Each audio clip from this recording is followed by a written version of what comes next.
Hello and welcome to Dawnversations. I'm your host, Dawn, and this podcast is just a lighthearted, easygoing show where we talk all things soul, spirit, and self-discovery.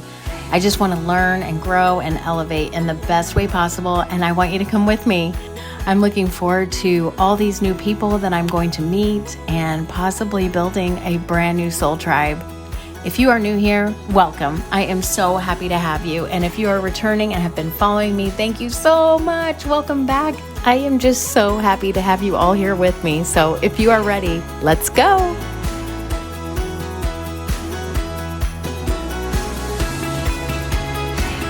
Welcome to another episode of Dawnversations. Today we have Cameron. Hi, Cameron. Hi. Thank you so much for joining me. And he is literally on a spiritual journey in Crete right now, right? I am. Yes, we're going to get to all that. But Cameron has a podcast called the Path and Purpose Podcast. That's how I found him. And it sucked me right in because that's just kind of where I feel like my life is headed right now, just trying to figure out my purpose and if I'm on the right track. I loved your podcast. Which one has been your favorite so far? Yours, obviously. Well, yeah, besides mine, that's a given. Have you had a favorite yet? I don't know if I have a favorite, but I've had some conversations that have been super, super enjoyable. So yes, I guess I have. I love the ones where it's like you have them on for a certain topic and then you go off topic and it's like you're so glad you did because you get just all kinds of fun information that you weren't expecting at the beginning. That's just the best part. Yeah, just let it unfold naturally. Yeah, exactly, which is what you're basically doing with your life right now. So can you give everybody kind of a background of where you started your spiritual path and how you got to where you're at today? Yeah, so it's been a really interesting journey, one that has had many twists and turns, but I grew up a devout Catholic. I was a choir director, a choir boy. I was a choir director when I was older. I was a catechist teacher. I thought at age 21 that I would be a priest. To say that the church was a really important in my life would be an understatement. Yeah. It was interesting because I didn't grow up in a family that was really religious. It was me, and I made the choice to go to church all the time. And I felt really connected when I was in church, and I love the organ. It's my favorite instrument. So, but also being a gay man, I struggled with my identity and specifically finding a place within the church that I could be authentic. And I thought I'd even be a priest when I was young, but that really wasn't going to be a thing for me because it didn't feel totally aligned. Mm-hmm. And so, in my early 20s, I was following kind of the career path that I always thought I wanted to do, which was teach. I wanted to be a teacher since I was a child. I grew up, my parents were pretty great. They bought me textbooks and chalkboards and all this stuff. I always knew I wanted to be a teacher. So when I went to college, that's what I studied. And out of college, I became a high school business teacher. And I loved the job. I loved teaching, but after 4 years in the job, I became a statistic because I was really burnt out, frankly.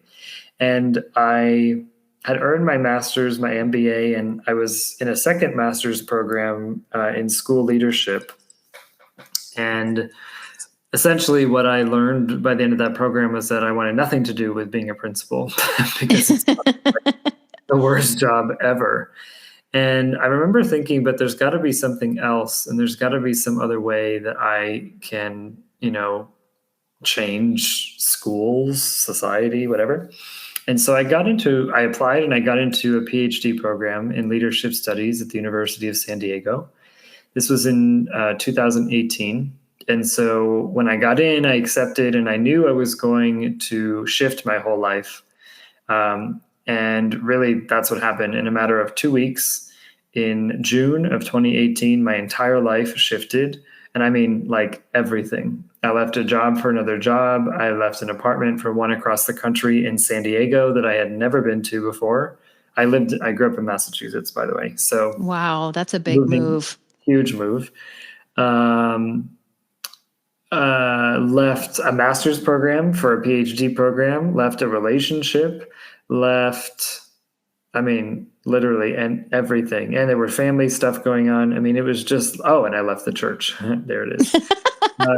And so it was a very drastic moment in my life. And when I finally grounded myself in San Diego, a week or two in, I was not doing well at all. And I felt very lost. And I felt like, oh my God, my whole world had been shifted upside down. And although I want to be here, and although the program is correct for me, this is just really, really, really hard. And that's when I sought an astrologer. I had had tarot readings before, and other psychic readings and things in my life, so I was no stranger to it. And I had looked up my birth chart online, and so I knew a little bit, but I really didn't give much credence to astrology, honestly. But I was like in a pretty desperate spot, and I thought, my goodness, well, if anybody can help me, I'm down. Yeah. So I had this reading with this woman, and the experience, I mean, quite literally changed my life. It was profound because, I give her a few pieces of information, and she has my chart, and she's telling me all kinds of things about my life, all kinds of things about who I am and why I'm here, my purpose, what I'm here to do, major lessons coming up, the period of time that I'm about to move through. And here I am thinking, like, all I want to know is I'm getting back with that boyfriend. She's like, oh. She's like, no, honey, you are not. And I was like, oh, okay. She goes, you're moving through a major awakening, a spiritual awakening. And the next few years, your life is going to change dramatically. And I was like, okay, cool. And I'm like, okay, I don't know if this makes me feel better or not. But I remember the experience was so profound for me because for the first time in my life, I felt truly seen and like heard, but mostly seen for who I was, a soul in a body with a mission and a reason for being here. And she had put to words things that I had never, ever uttered to anyone in my life.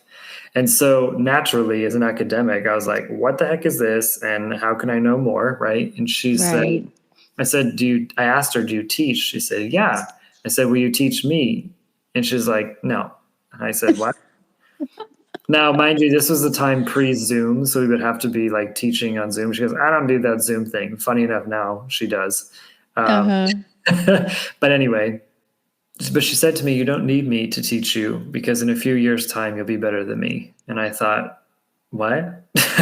Like, I don't know this thing called astrology, but I got to tell you, she was right, because after that, I was completely in. I wanted to know anything I could about astrology, any book, any YouTube video, anything. And I was devouring information, and so much was being activated within me because, to be honest with you, it was much less of an experience of learning something new and much more of an experience of remembering what my soul knew from other times and other places. Oh, that's so fascinating. Yeah.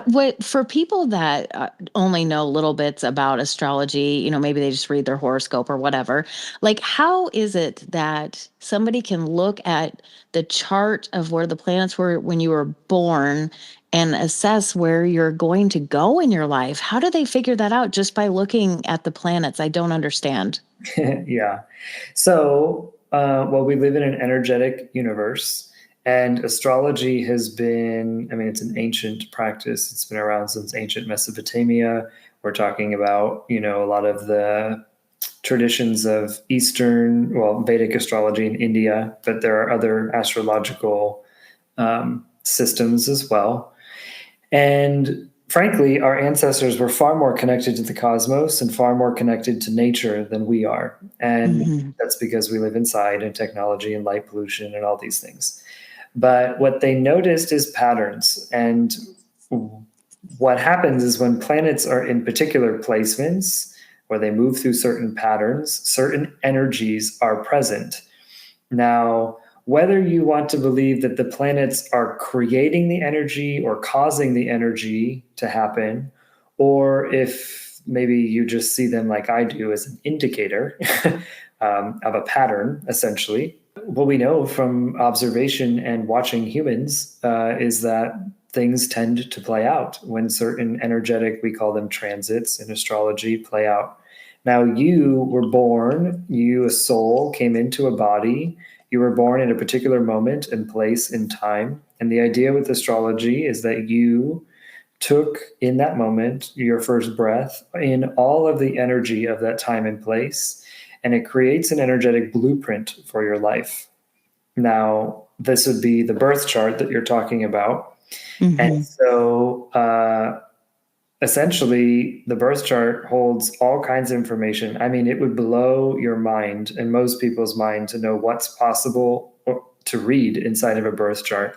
But everything from your personality, sure, the direction of your life, major soul lessons, traumas that you're moving through, past life patterns, the way you show up in relationships, the right careers or work for you, the way that you use your sexual energy, the way that you think and use your cognitive energy, the way that you can love or find love, the ways you find or attract money, the major areas of life of transformation, how you relate to your subconscious, the list goes on and on and on. There is not an aspect of life that astrology doesn't have something to say about it. And to be honest, when I first got into doing this, I didn't really understand the depth of that. And I kind of thought, like most people do, that it's kind of fun. And like, this is your birth chart and it says a couple things. No, it's actually a profound tool that says an awful lot about who you are. Now, I do want to add, however, that we are beings of free will. Our first act of free will was a choice to come to planet Earth and to have a life experience. And we're making free will choices all the time. So when you look at somebody's birth chart, this is a chart of potential and of energetics, of your signature, who you are as a soul. But as transits shift and change, basically as the planets keep moving, because they do, they impact you and or rather the energies that move through the planet, however you want to understand it, impact you and your own energy field, and periods of time or experiences will happen for you. Now, astrology is extremely powerful in understanding your soul's journey, in understanding yourself at a deep subconscious level, because it's a deeply psychological tool. Most people don't realize that. Mm-hmm. But it also can be really helpful in terms of predictive work, looking and forecasting forward and understanding that, this is the period, or this is what I'm moving through in this period of life. This is the lesson that has been presented to me. Not like I'm sitting here with a crystal ball and I can see that on the 5th of May, the red truck's going to drive by at 2:12 p.m. Like, no, this is not what's happening here. Right. What you can see is essentially energetic potential, like a forecast. And in that way, can bring a lot of conscious awareness to your life's journey, because then you're not a victim of your reality, of things just randomly happening to you. You're actually co-creating with that. It's incredibly empowering. Gosh. So which kind, because I know there's a bunch of different types of astrology, like you can do ancestral or Vedic, like what are you dealing with mainly? Yeah, so I am a Western astrologer, which means that I'm using the tropical zodiac. It is what is most commonly practiced in the United States and most Western countries. And my particular focus with my work, with my clients, I would call it evolutionary astrology, or rather what I would say is I identify more with evolutionary or psychological astrologers. So people who are very much looking at deep soul patterns, subconscious patterns. We're looking at opportunities for transformation and growth, healing trauma, these sorts of things. If you're an astrologer listening, I'm an eighth house astrologer. Essentially, my sun is in the eighth house. I'm really focused upon transformation and growth. So you can, use astrology for all kinds of things. I know astrologers who are focused specifically on relationship astrology or bringing in love. I do work with business actually and leadership, but there is business and entrepreneurship that can be very useful. JP Morgan Chase was actually quoted by saying that millionaires don't use astrology, but billionaires do. Oh, wow. And That's really cool. there's a reason for that. It's incredibly powerful. Most people don't know. There are financial astrologers. There are people who use astrology for health. And so there's many different sort of ways in which you can use the tool. It's not even really, it's more than a tool. It's an ancient wisdom system.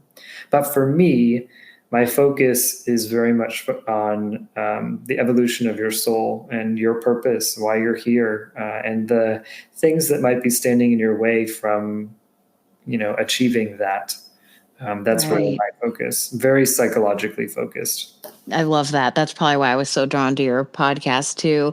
I mean, because we all want to know why we're here. I don't think anybody knows 100% for sure what they're doing here, or if they're going to be their last time here, because they might have to make up for stuff that they didn't do. But yeah, I just find it all so fascinating. And like, I was listening to a reading earlier this morning about the planets, and they said, I'm not sure which planet is where, but they just said, think back to where your life was, me as a Gemini, back in 2004 and 2005.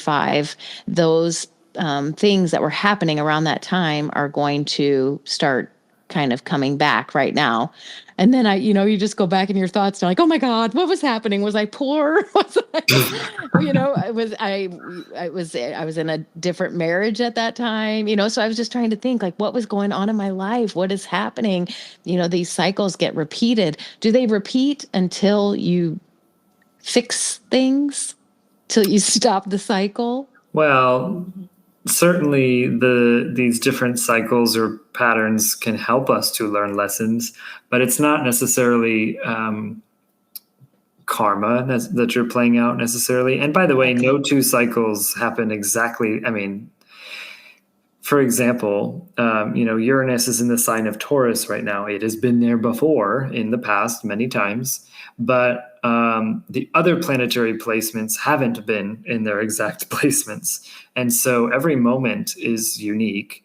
And so even though new patterns exist, it's kind of a pattern upon another pattern upon another pattern. Right. So it really does create a unique opportunity in every period of time.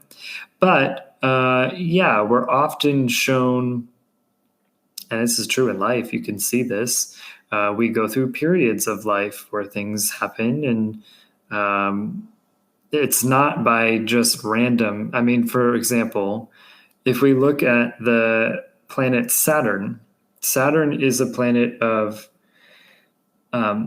stability and foundations. So it's a really foundational planet. It's also a karmic planet. The cycles of Saturn are like clockwork, affect the structures of every human life. So when Saturn is opposite where it was when you were born, a Saturn opposition, this happens in your teenage years.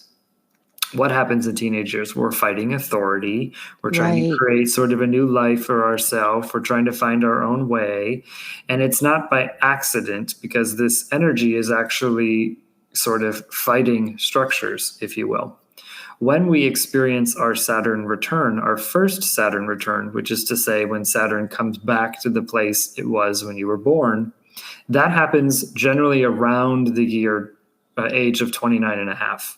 I say that because Saturn, as all planets, they move, their orbits are not completely forward moving. We have periods of time of retrogrades. So it can make this irregular. But essentially, right before 30 years old, people go through major life shifts. I mean, career shifts, often professional stuff, sometimes marriages, building families, these kinds of things. And oftentimes around the age of 27, 28, 29, pretty dramatic shifts can happen. for Right. people around the first Saturn return, where your life structurally changes. What's going to work for you will continue, and what isn't meant for you is going to get ripped away. It can be a pretty challenging time for people when they're not aware of it.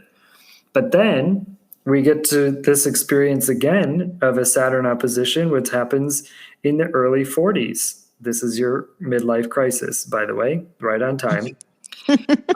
Where now a very similar energy to your teenage years of kind of not knowing yourself, needing to figure it out, things falling apart, happen sort of again in your early 40s. When we experience our second Saturn return, it happens prior to age 60, usually around age 58 or so.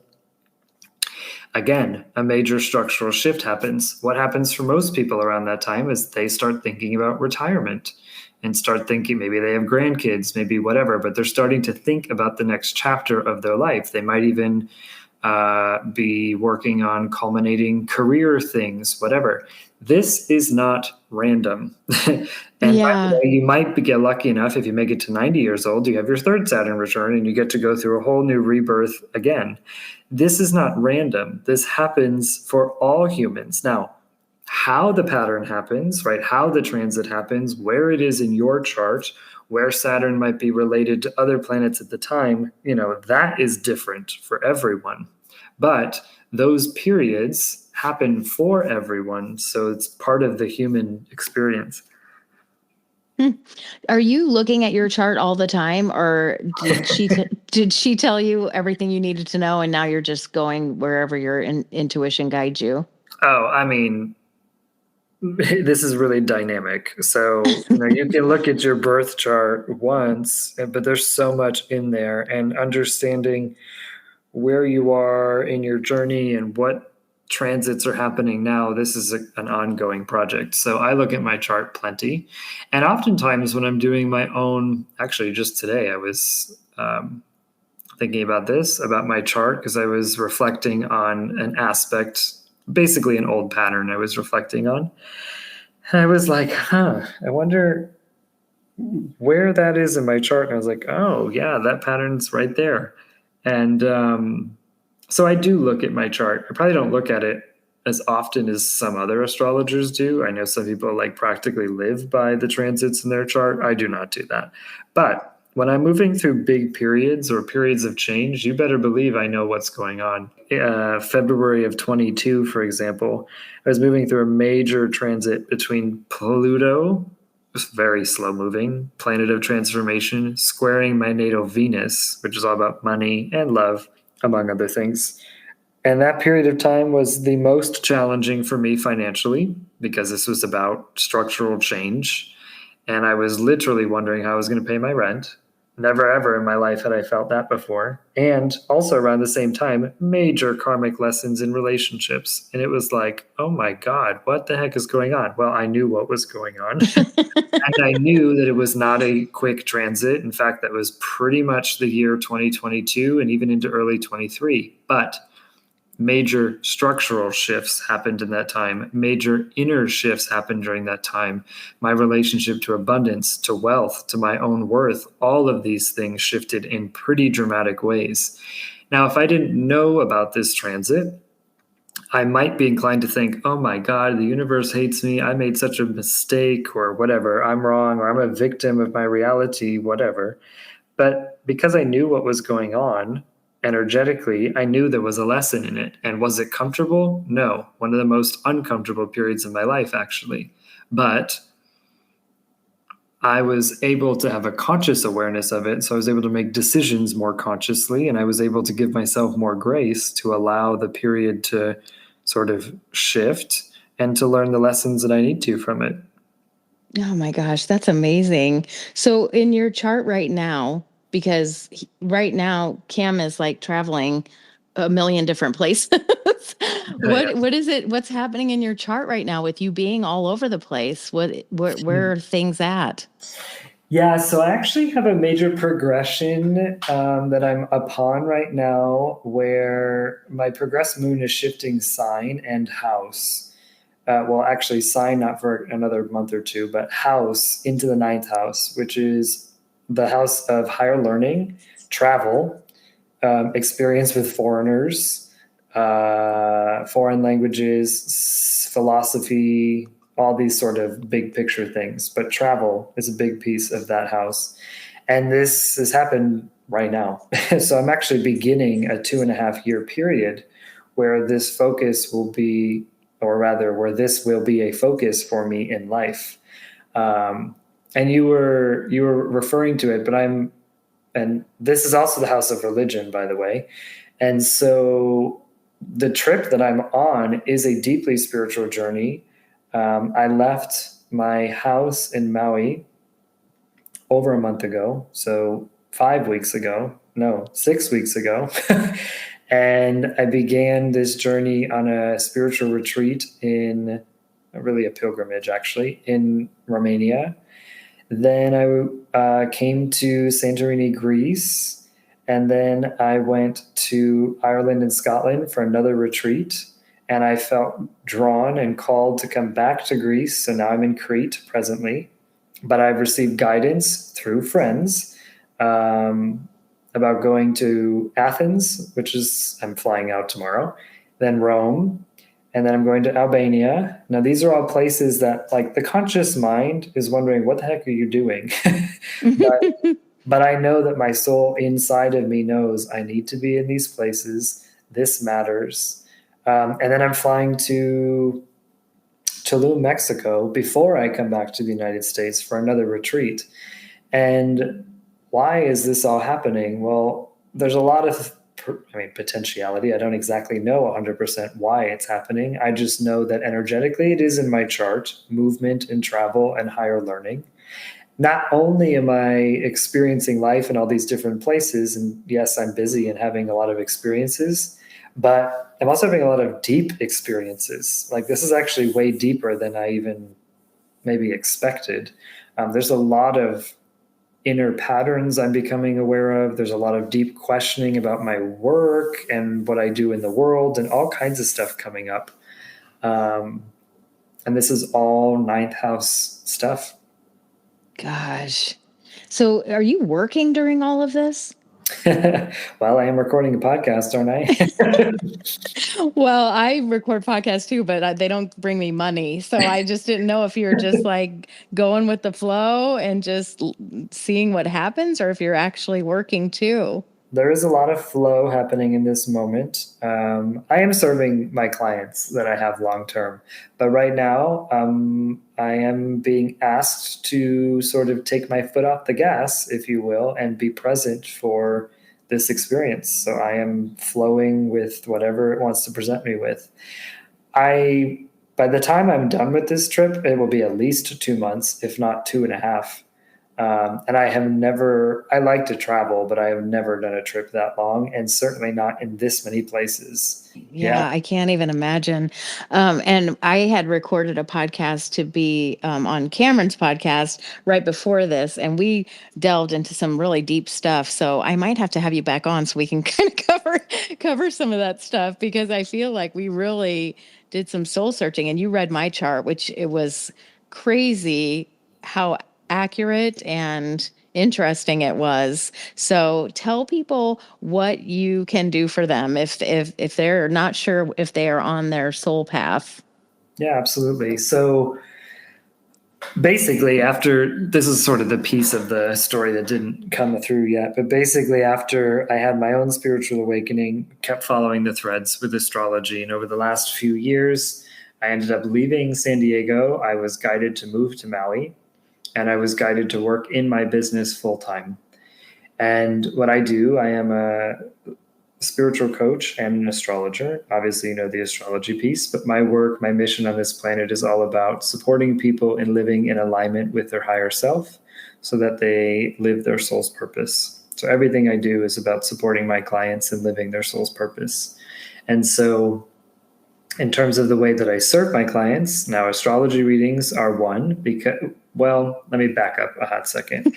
What I have learned through serving my clients over the last few years is that living our purpose, while everybody's path is different, There are three things that are pretty much the same with everyone. So living our purpose comes down to three things. This is what I've learned in my own journey and with my clients. The first is that we need to know why we're here.